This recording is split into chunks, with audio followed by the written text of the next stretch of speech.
और मौसम सर्द होते ही ड्राई फ्रूट का इस्तेमाल तो बढ़ जाता है, लेकिन ड्राई फ्रूट की कीमतें इतनी ज़्यादा हो चुकी हैं कि आम शहरी की क़ुव्वत ख़रीद से बाहर हैं। मज़ीद जानते हैं रहीम यार खान में नुमाइंदा बोल न्यूज़ नज़र अब्बास से।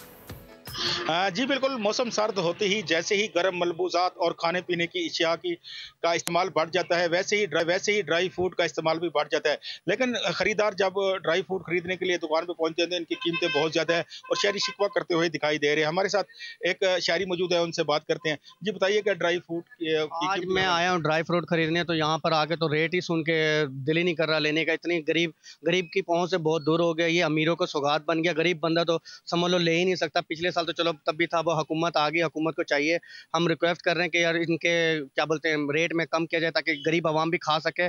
गरीब आवाम की तो पहुंच से बहुत दूर हो गया। थोड़े से बाजारा खुदारा रेट को थोड़ा सा कम करें, जिसकी वजह से ये गरीब की पहुंच में और गरीब लोग भी इसको इस्तेमाल करके सर्दियों का मजे से लुत्फ अंदोज हो चुके हैं। जी शहरियों और दुकानदारों का ये कहना है कि हुकूमत जो है वो ड्राई फ्रूट की कीमतें जो है मुनासिब करे ताकि आम शहरी भी इसको खरीद सकें। जी सब्सक्राइब करें और बेल दबाएं ताकि कोई खबर रह न जाए।